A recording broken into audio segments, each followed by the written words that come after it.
I never thought my wedding day would end up as the most watched video on TikTok with over 50 million views.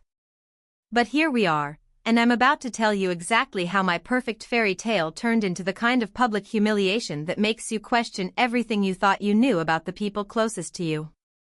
My name is Jenna, and until 6 months ago, I was just another 32-year-old marketing coordinator from Denver who believed in happily ever after. I had the ring, the dress, the venue, and what I thought was the perfect man. Most importantly, I had my best friend of 15 years standing beside me as my maid of honor, ready to witness the most important day of my life. That friend was Sarah Martinez.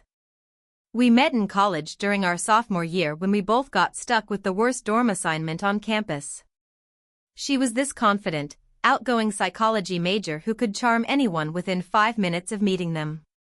I was the quiet one who preferred books over parties and had exactly 3 friends before Sarah bulldozed into my life with her infectious laugh and ability to make even grocery shopping feel like an adventure. Sarah was the kind of person who remembered your birthday without Facebook reminders, who showed up with ice cream when you got dumped, and who never made you feel stupid for crying during romantic comedies. She was also stunningly beautiful in that effortless way that made heads turn wherever we went. Long dark hair, perfect olive skin, and these expressive brown eyes that could convince you to do anything. While I was average height, average looks, average everything, Sarah was the kind of woman who could walk into a room and immediately become the center of attention. But that never bothered me. At least, I told myself it didn't. Sarah always made sure I felt included, never left me behind for the cooler crowd, and genuinely seemed to value our friendship above all her other relationships that came and went like seasons. When she went through her messy divorce 3 years ago, I was the one she called at 2 in the morning. When I got my promotion last year, she threw me a surprise party. We were those friends who finished each other's sentences and could communicate with just a look across a crowded room. Then there was Marcus. I met him 2 years ago at a coffee shop downtown where I was working on a presentation for a particularly demanding client. He was sitting at the table next to mine, struggling with what appeared to be architectural drawings spread across every available surface. When my laptop died mid-presentation, he offered to let me use his charger and we started talking. Marcus was different from the guys I usually dated. He was older, 36, with this calm confidence that came from knowing exactly who he was and what he wanted. He owned a small architecture firm specializing in sustainable building design, drove a hybrid car before it was trendy, and could discuss everything from climate change to obscure indie films with equal passion. He wasn't conventionally handsome like the guys Sarah typically dated, but he had kind eyes and hands that moved expressively when he talked about his work. What attracted me most was how he seemed genuinely interested in my thoughts and opinions. He asked follow-up questions when I talked about my marketing campaigns, remembered details about my family, and never once made me feel like I was competing for his attention. With Marcus, I felt seen in a way I'd never experienced before. Sarah loved him immediately. The 3 of us became inseparable, with Sarah often joining our dates and weekend activities. She called us her favorite couple and was constantly telling people how perfect Marcus and I were together. When he proposed last Christmas at my family's cabin in Aspen, Sarah was the first person I called. She screamed so loud through the phone that Marcus heard her from the kitchen and started laughing. Planning the wedding became Sarah's second full-time job. She threw herself into every detail with the enthusiasm of someone planning her own celebration. She helped me choose the venue, a stunning historic mansion in the mountains outside Denver with floor-to-ceiling windows and gardens that looked like something from a fairy tale. She spent hours with me at bridal boutiques, holding back tears when I finally found the dress, a simple but elegant A-line gown with delicate lace sleeves that made me feel like the most beautiful version of myself. Sarah coordinated the bachelorette party, a weekend in Napa that was somehow both classy and fun, exactly what I would have chosen if I'd had her event planning skills. She helped me navigate family drama, mediated disputes between my divorced parents about seating arrangements, and somehow convinced my difficult Aunt Margaret to wear something other than black to the wedding. Most importantly, Sarah was there for all the moments when wedding planning felt overwhelming. When the caterer cancelled 6 weeks before the wedding, she found a replacement within 48 hours. When I had a complete meltdown about the flower arrangements, she drove me to the florist and helped me redesign everything from scratch.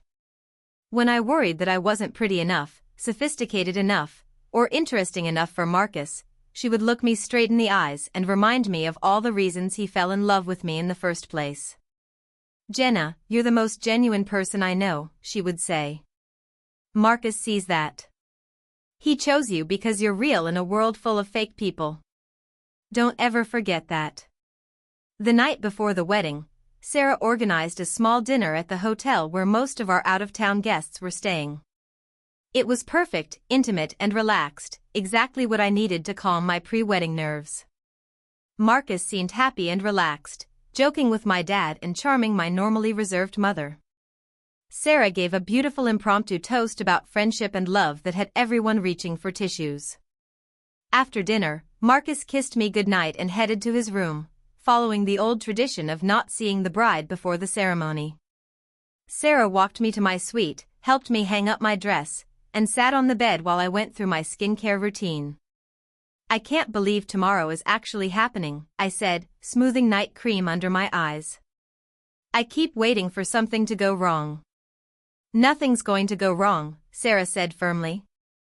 "Tomorrow is going to be perfect because it's your day. You and Marcus are meant to be together, and everyone who loves you is going to be there to celebrate." She hugged me tightly before leaving, and I remember thinking how lucky I was to have a friend who loved me enough to dedicate so much time and energy to making my day special. I fell asleep feeling grateful and excited, completely unaware that in less than 12 hours, my entire world would implode in front of 200 witnesses and millions of strangers on the internet. The morning of the wedding started exactly as I'd dreamed. Sunlight streamed through the hotel room windows, hitting the dress hanging on the armoire in a way that made it look almost ethereal. Sarah arrived at 7 with coffee, pastries, and a team of stylists she'd hired to make sure everything went perfectly. The next 4 hours passed in a blur of curling irons, makeup brushes, and champagne. My mom cried when she saw me in the dress. My sister took approximately 300 photos. Sarah managed every detail, making sure I ate something, stayed hydrated, and didn't smudge my lipstick. At 11:30, we were ready. I looked in the full-length mirror and barely recognized myself. The dress fit perfectly, my hair was styled in soft waves with tiny pearl pins that caught the light, and my makeup enhanced my features without hiding who I was underneath. I looked like a bride. More than that, I looked happy. "You're absolutely stunning," Sarah said, adjusting my veil one final time. "Marcus is going to lose his mind when he sees you." The venue was a 15-minute drive from the hotel. Sarah rode with me in the bridal car, holding my bouquet and making sure my dress didn't get wrinkled. We arrived to find the mansion transformed. White flowers everywhere, chairs arranged in perfect rows on the lawn, string quartet playing softly in the background. It was everything I'd imagined and more. The bridesmaids were already there, taking photos and greeting early arriving guests. My photographer was capturing every detail, and the wedding coordinator was moving efficiently between vendors, making sure everything stayed on schedule. I felt this incredible rush of excitement mixed with nervousness, the kind of anticipation that makes your skin tingle and your heart race in the best possible way. Sarah helped me into the bridal suite to wait for the ceremony to begin. Through the windows, I could see guests arriving and taking their seats. My college roommates, Marcus's business partners, family members I only saw at major events. Everyone looked happy and festive, dressed in their wedding best and ready to celebrate. "I need to check on a few things," Sarah said, glancing at her phone. "The ceremony starts in 20 minutes. Just relax and enjoy these last few moments before you become Mrs. Peterson." She kissed my cheek and hurried out, leaving me alone with my thoughts and my reflection. I practiced my vows one more time, running through the words I'd written and rewritten dozens of times. I thought about Marcus waiting for me at the altar, probably adjusting his tie nervously the way he did when he was excited about something important. That's when I heard voices outside the bridal suite door. The acoustics in these old buildings are strange, sound traveling in unexpected ways through thick walls and around corners. At first, I couldn't make out words, just the rhythm of conversation between two people who seemed to be trying to keep their voices down. Then I heard Sarah's distinctive laugh, followed by a man's voice I recognized immediately. "We can't do this here," Marcus was saying. "Not today." I know, Sarah replied. "But I can't stop thinking about last night. The way you looked at me, the way it felt." My blood went cold. I moved closer to the door, pressing my ear against the wood, telling myself I was misunderstanding, that this conversation couldn't possibly be what it sounded like. "Sarah, we agreed this was a mistake," Marcus said, his voice strained. "I'm getting married in 15 minutes. To my best friend," Sarah said, and I could hear something in her voice I'd never heard before. Something raw and desperate. "Marcus, what we have is real. What you and Jenna have it's safe. It's comfortable. But it's not passion." I couldn't breathe. The words hit me like physical blows, each one landing with devastating precision. My legs felt weak, and I had to grab the back of a chair to stay upright. "Don't," Marcus said, but his voice lacked conviction. "We can't think about this now." "When can we think about it?" Sarah demanded. "When you're married to her? When you're lying in bed next to her every night wishing you were with me instead?" There was silence then, and somehow that silence was worse than anything they could have said. I stood frozen, wedding dress pooling around my feet, veil catching the light from the window, listening to my world fall apart through a closed door. "Last night was incredible," Marcus finally said, so quietly I almost missed it. "But it can't happen again." "It already happened," Sarah said. "Multiple times. And you can't tell me you don't want it to happen again." "Multiple times." The words echoed in my head as I tried to process what I was hearing.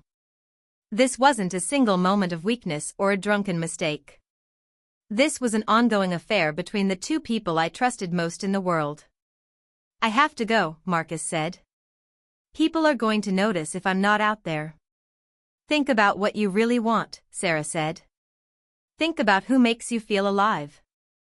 Then decide if you can really go through with this." I heard footsteps moving away, then the sound of Sarah's heels clicking against the marble floor as she walked in the opposite direction. I stood there in my wedding dress, surrounded by flowers and fairy lights and all the trappings of my perfect day, feeling like I'd been turned inside out. The practical part of my brain, the part that had gotten me through college and built my career and navigated every crisis in my adult life, started making lists. I needed to process this information. I needed to figure out what to do next. I needed to decide whether to confront them, call off the wedding, or pretend I hadn't heard anything and hope for the best. But the emotional part of my brain, the part that had been planning this day for months and dreaming about it for years, was screaming. How long had this been going on? How many times had I talked to Sarah about my relationship with Marcus while she was secretly sleeping with him? How many conversations had I had with Marcus about wedding plans while he was thinking about my best friend? Every interaction over the past few months suddenly took on new meaning. The way Sarah had been extra attentive during wedding planning, almost guilty in her enthusiasm.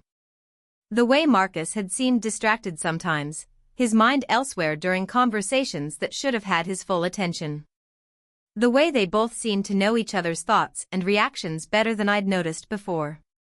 I thought about Sarah helping me choose lingerie for my honeymoon, listening to me worry about whether I was experienced enough to keep Marcus interested, reassuring me that he loved me exactly as I was. All while she was apparently showing him exactly what he was missing. I thought about Marcus telling me I was the most important person in his world, that he couldn't imagine his life without me, that he'd never felt this way about anyone before. All while he was sharing intimate moments with the person I considered my sister. The betrayal felt physical, like someone had reached into my chest and rearranged all my internal organs. Everything I thought I knew about my life, my relationships, my future, had been built on lies and deception. The two people who were supposed to love and protect me had been conspiring behind my back, stealing moments and creating memories that excluded me entirely. A knock on the door interrupted my spiral of devastating realizations. "Jenna?" "It's time," called the wedding coordinator, her voice bright and efficient. "Your father is waiting to walk you down the aisle." I stared at my reflection in the mirror. The beautiful bride looking back at me seemed like a stranger now, someone naive enough to believe in fairy tales and happy endings. Someone who hadn't realized that the people closest to her were capable of this level of deception. "Jenna," the coordinator called again. "Is everything all right?" "Yes," I managed to say, my voice sounding surprisingly normal. "I'll be right there." But I knew I wouldn't be walking down that aisle. Not to marry a man who had been sleeping with my best friend. Not in front of 200 people who had come to celebrate a love that was apparently one-sided. Not while wearing a dress chosen with the help of the woman who had betrayed me in the most fundamental way possible. The question was, what exactly was I going to do instead? I could slip out the back door, disappear, and let everyone figure out what happened later. I could text Marcus and Sarah to let them know I knew, then vanish and deal with the fallout from a distance. I could have my family make some kind of announcement about a medical emergency and postpone everything indefinitely. Or I could walk out there and tell everyone exactly what I'd discovered. The thought scared me almost as much as it thrilled me. I'd never been the kind of person who made scenes or drew attention to herself. I'd always been the peacekeeper, the one who smoothed over conflicts and avoided confrontation. But something had shifted inside me during those devastating minutes of eavesdropping. Something that felt like anger but stronger, more focused. These people had come here to celebrate my marriage. They'd taken time out of their lives, traveled from across the country, bought gifts, and dressed up to witness what they believed was a joyful occasion. They deserved to know that they'd been invited to watch a lie. More than that, I deserved to have my voice heard. I deserved to speak my truth instead of quietly absorbing this humiliation and pretending everything was fine. I'd spent too many years being the accommodating one, the understanding one, the one who put everyone else's comfort before her own needs. Not today. I opened the door to find the wedding coordinator waiting with my bouquet and a concerned expression. "There you are. You look absolutely radiant. Your father is so excited, he's been pacing by the altar for the past 5 minutes. Are you ready?" "Actually," I said, taking the bouquet with steady hands, "I need to make a small change to the ceremony." "Of course. What do you need?" "I'd like to address our guests before the vows begin." "Is the microphone system working?" She looked slightly puzzled but nodded. "Yes, everything's set up perfectly." "Would you like me to let the officiant know?" "That would be great. Tell him I'll signal when I'm ready to speak." I walked through the mansion's hallways toward the garden where my guests were waiting. Through the windows, I could see them all seated in neat rows, faces turned expectantly toward the altar where Marcus stood with his groomsmen. He looked handsome in his dark suit, his hair perfectly styled, his expression a mixture of nervousness and anticipation that any other bride would find endearing. Sarah was at the front of the processional line, stunning in the deep blue dress we'd chosen together months ago. Her bouquet matched mine perfectly, and she was laughing at something one of the other bridesmaids had said. She looked radiant, glowing with the kind of happiness that comes from getting away with something you thought might destroy you. My father appeared at my side, elegant in his formal tuxedo, his face lighting up when he saw me. "Sweetheart, you look absolutely beautiful," he said, offering me his arm.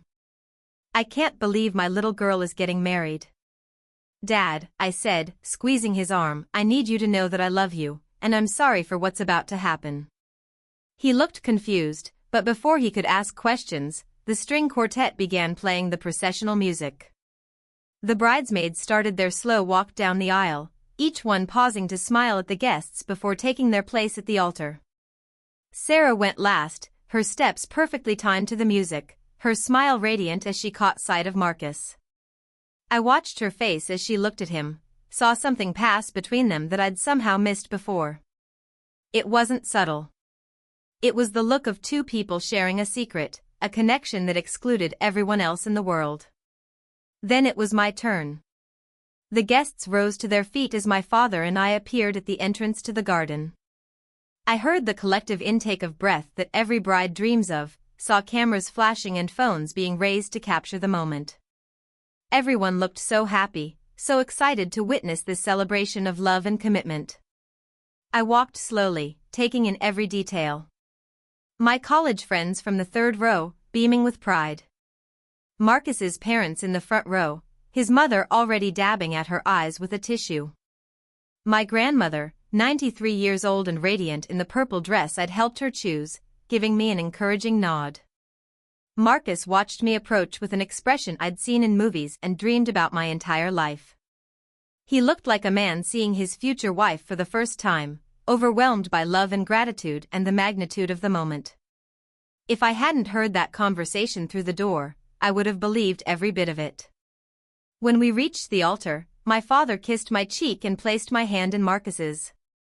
Marcus squeezed my fingers and whispered, "You're so beautiful," with what seemed like genuine emotion.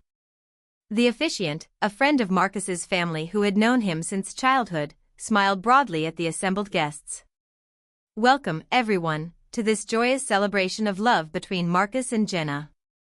Before we begin with the traditional ceremony, the bride has asked to say a few words to you all." I could feel the surprise ripple through the crowd. This wasn't part of the program they'd received, and unconventional bride speeches weren't exactly common. But everyone settled back into their seats, smiling expectantly, probably assuming I wanted to thank them for coming or share some sweet sentiment about finding true love. Marcus looked puzzled but not alarmed. Sarah, standing directly behind me, was beaming with what I now recognized as the confidence of someone who believed she'd successfully deceived everyone around her. I took the microphone from the officiant and looked out at all these people who had come to celebrate with me. For a moment, my resolve wavered. These were my friends, my family, people who loved me and wanted to see me happy.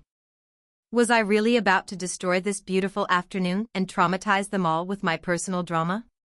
Then I caught sight of my grandmother, sitting in her wheelchair in the front row, her eyes bright with pride and joy. She'd traveled across the country despite her frail health because she wanted to see her granddaughter get married.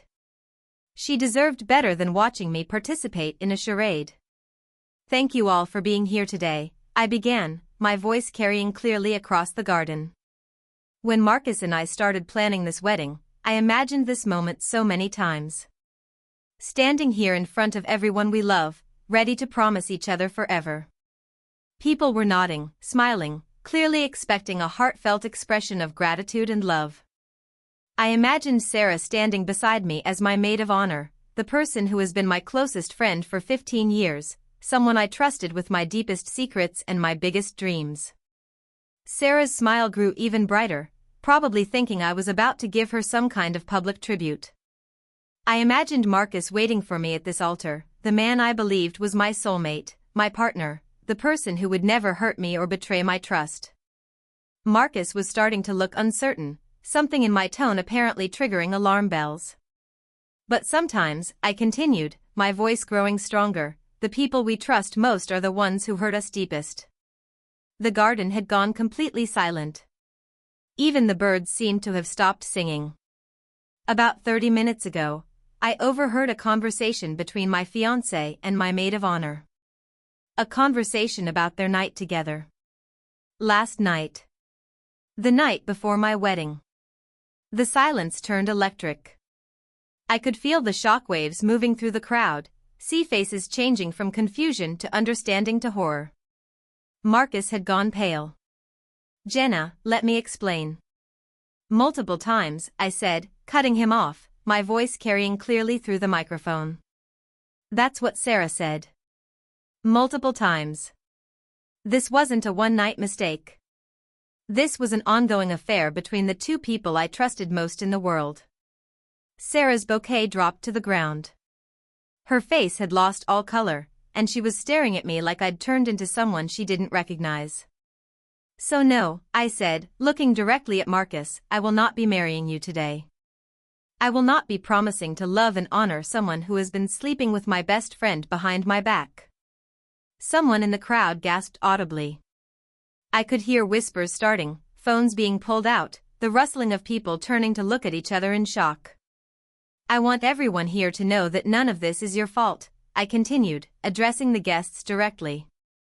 You came here in good faith to celebrate what you believed was a loving relationship. You brought gifts and took time out of your lives because you care about me and wanted to support my happiness. My voice was shaking now, but I pressed on. I also want you to know that I am not the victim in this story. Yes, I've been lied to and betrayed. Yes, I'm heartbroken and humiliated. But I'm also strong enough to walk away from people who don't deserve my love or my loyalty. I turned to face Sarah, who was still standing frozen behind me. 15 years of friendship, I said, speaking directly to her now. 15 years of me trusting you with everything, supporting you through your divorce, celebrating your successes, believing that you were the sister I never had. And this is how you repay that trust? Sarah finally found her voice. Jenna, please, let me explain. It's not what you think. It's not what I think? I laughed, and the sound was bitter enough to make several people in the front row flinch. I heard you telling him about last night. I heard you talking about multiple times. I heard you asking him to choose between us. What exactly is not what I think? The affair started 3 months ago, I announced to the crowd, because if I was doing this, I was doing it completely. 3 months of planning my wedding with my best friend while she was sleeping with my fiancé. 3 months of her helping me choose flowers and write vows while she was betraying me in the most fundamental way possible. I could see people pulling out their phones now, and part of me knew that this moment was being recorded, that my humiliation was going to live forever on social media. But I didn't care. Let the world see what betrayal looked like. Let them see what happened when someone finally decided to tell the truth instead of quietly absorbing abuse. Marcus, I said, turning back to my former fiancé, I hope she was worth it. I hope the excitement of sneaking around and lying to someone who loved you unconditionally was everything you thought it would be. Jenna, please, Marcus said, stepping toward me. We can work through this. People make mistakes. Mistakes? I interrupted, my voice rising. You call a 3-month affair a mistake? You call sleeping with my best friend the night before our wedding a mistake? The crowd was getting restless now. People were standing up, looking around uncertainly, clearly unsure whether they should leave or stay or intervene somehow. Someone was definitely filming this, because I could see the distinctive red recording light on at least 3 different phones. I trusted you, I said, my voice breaking slightly. I trusted both of you more than anyone else in the world. I shared my insecurities with you, Sarah. I told you about my fears that I wasn't interesting enough or beautiful enough to keep Marcus interested. And you used those insecurities against me while you were stealing my fiancé. Sarah was crying now, mascara running down her cheeks. I never meant for this to happen. I never wanted to hurt you. But you did hurt me, I said. You made a choice to hurt me every single day for 3 months. Every time you helped me plan this wedding, every time you listened to me talk about how much I loved Marcus, every time you pretended to be my friend while you were having an affair with him. I pulled off my engagement ring and held it up so everyone could see it. This ring represents a promise that was broken before it was even made, I said. A commitment that was meaningless because the person giving it to me was already committed to someone else. I threw the ring at Marcus's feet, where it landed in the grass with a small thud that somehow seemed to echo across the silent garden. I want everyone here to remember this moment, I said, looking out at the crowd of shocked faces. Remember what it looks like when someone chooses dignity over convenience. Remember what it looks like when someone refuses to accept betrayal quietly. I started walking back down the aisle, still wearing my wedding dress, still holding my bouquet, but no longer a bride. I was something else now, something stronger and angrier and more honest than I'd ever been before. As I walked, I could hear the explosion of voices behind me. People talking over each other, asking questions, expressing outrage and sympathy and confusion. Phones were definitely recording, and I knew that by tomorrow, my wedding disaster would be trending on every social media platform in existence. But you know what? I didn't care. I made it halfway to the mansion before my legs gave out. The adrenaline that had carried me through the confrontation suddenly drained away, leaving me shaking and nauseated and completely overwhelmed by what I'd just done. My sister reached me first, wrapping her arms around me as I collapsed into one of the garden chairs that had been set up for the cocktail hour. "Holy shit, Jenna," she whispered. "Are you okay?" "No," I said honestly. "I'm really not okay." My parents appeared next, followed by my grandmother, who was being pushed in her wheelchair by my cousin David. "Sweetheart," my father said, kneeling beside my chair, "what can we do? How can we help?" "I need to get out of this dress," I said. "I need to get out of here. I need to disappear for about 6 months while I figure out how to rebuild my entire life." "We'll handle everything," my mother said firmly. "The vendors, the gifts, the aftermath. You don't have to worry about any of it." My grandmother reached over and took my hand in her papery, fragile fingers. "I'm proud of you," she said, her voice still strong despite her age. "That took more courage than most people have in their entire lives." "I just destroyed my wedding in front of 200 people, I said. "And it's probably going to be on the internet forever." "You told the truth," she said simply. "And sometimes the truth is messy and uncomfortable and public. But it's still the truth, and you're still the person who was brave enough to tell it." Over the next hour, chaos reigned. Guests filtered out of the garden in small groups, some stopping to offer support or express outrage on my behalf, others clearly just wanting to escape the drama as quickly as possible. The vendors began the process of breaking down what should have been my reception, packing up flowers and returning rented chairs while trying to stay out of the family drama that was still unfolding. Marcus and Sarah had disappeared, presumably to deal with their own aftermath. I didn't see them leave, and I didn't particularly care where they went or what they said to each other. They were no longer my problem. My sister had managed to get me out of the wedding dress and into a simple sundress from her overnight bag. The elaborate hairstyle had been taken down, leaving my hair loose around my shoulders. Without the makeup and formal attire, I looked like myself again, just exhausted and emotionally drained.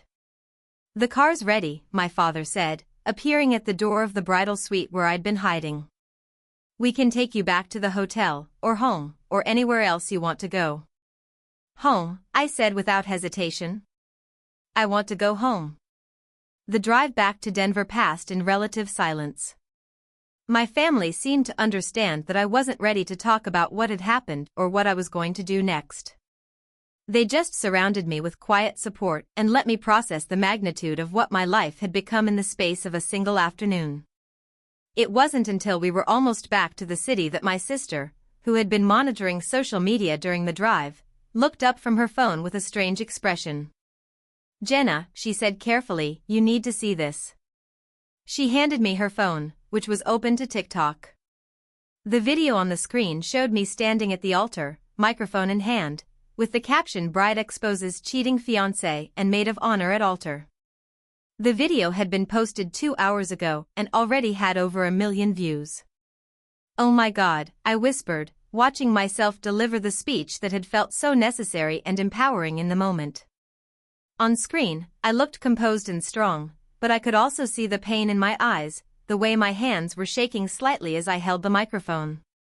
I scrolled through the comments, which were overwhelmingly supportive. Hundreds of people praising my courage, sharing their own stories of betrayal and infidelity, expressing outrage at Marcus and Sarah's behavior. Someone had created a hashtag #JennaJustice, and it was already trending. "This is insane," I said, continuing to scroll. "People are calling me a hero." "You are a hero," my sister said firmly.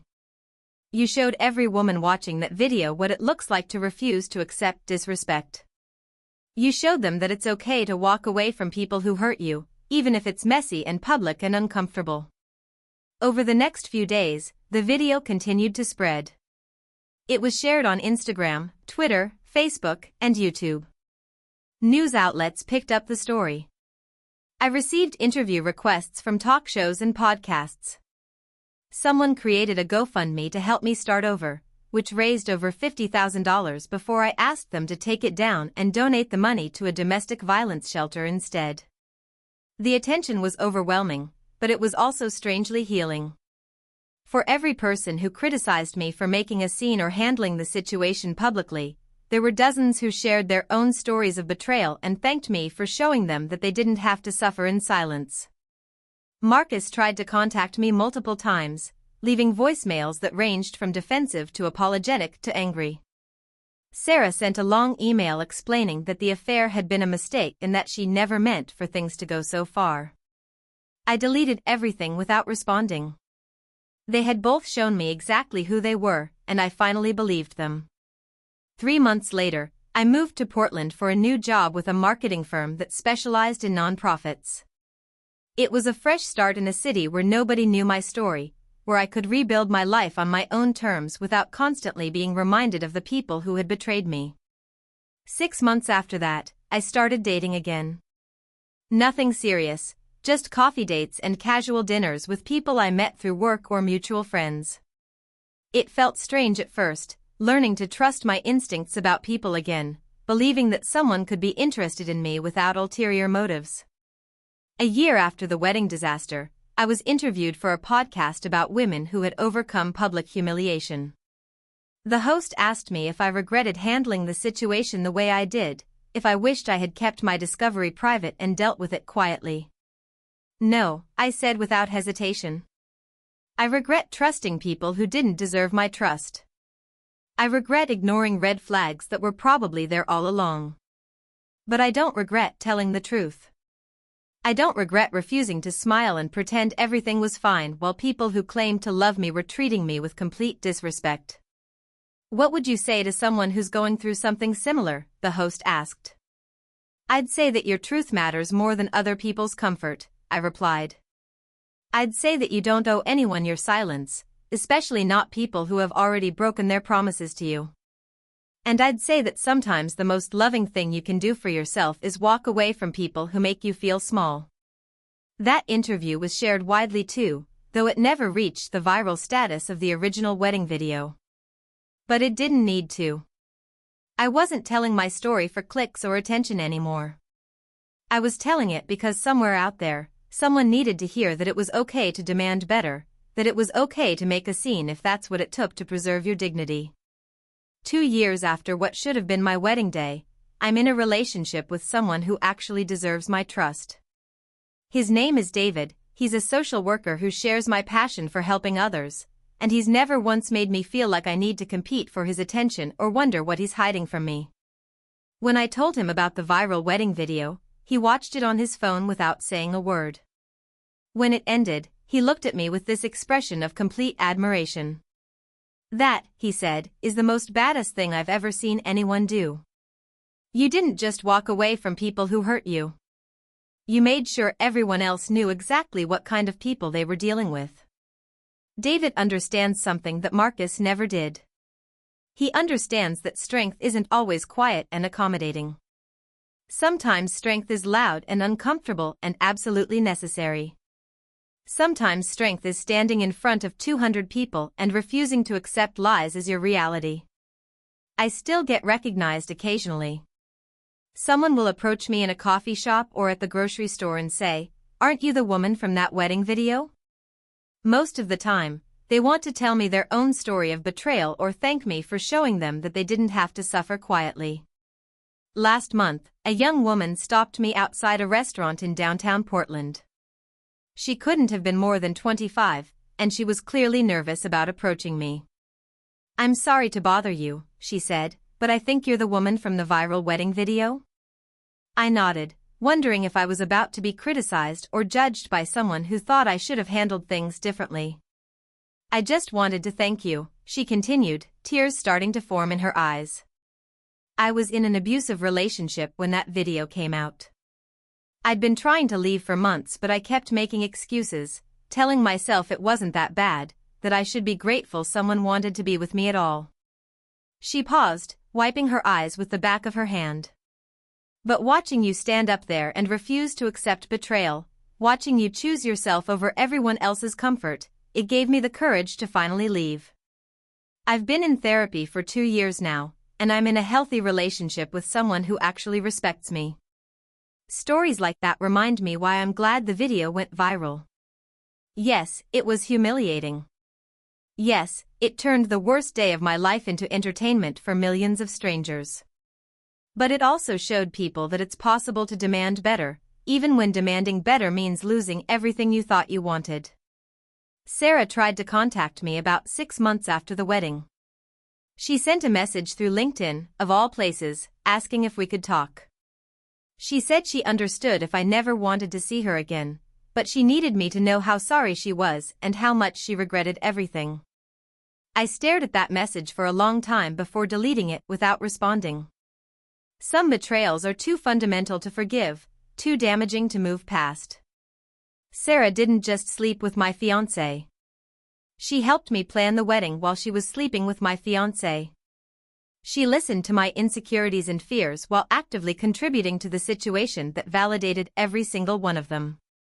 That's not the kind of betrayal you apologize your way out of. That's the kind of betrayal that reveals someone's true character so completely that there's no going back. Marcus, on the other hand, tried a different approach.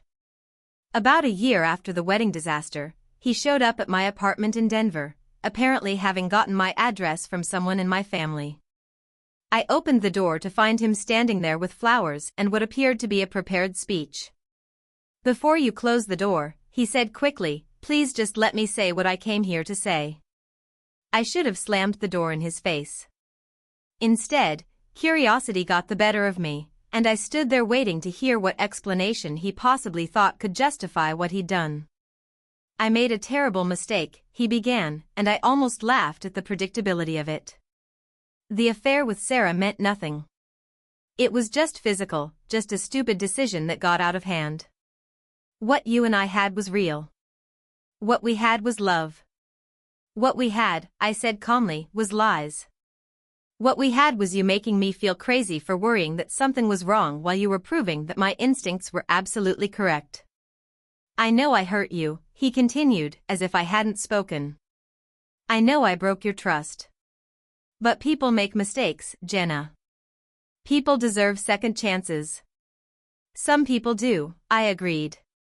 "But not people who spend 3 months lying to someone's face while sleeping with their best friend. Not people who make someone plan their own humiliation." He tried to hand me the flowers, which I didn't take. "Sarah and I broke up," he said, apparently thinking this information would somehow change my mind. "It didn't work out between us. We realized that what we had wasn't built on anything real." "Congratulations," I said dryly. "You destroyed my life for something that wasn't even worth it. That makes it so much better." "What can I do?" he asked, and for the first time, he sounded genuinely desperate. "What can I do to make this right?" "Nothing," I said, and I meant it completely. "There is absolutely nothing you can do to make this right. You can't take back 3 months of lies. You can't take back sleeping with Sarah the night before our wedding. You can't take back making me feel like I was going crazy when I sensed something was wrong." I started to close the door, then stopped. "Actually, there is one thing you can do," I said. "You can leave me alone. You can stop trying to convince me that your betrayal was somehow my problem to solve. You can take responsibility for your choices and let me move on with my life." That was the last time I saw him.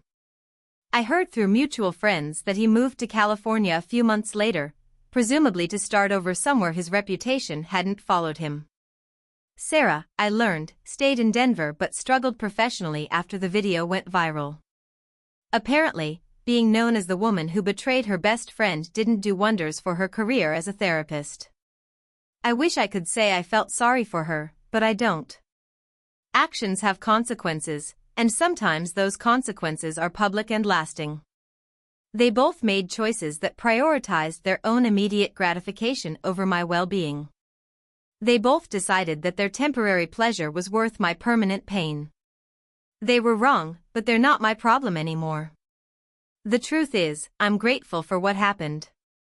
Not grateful for the betrayal or the humiliation or the months of therapy it took to rebuild my ability to trust.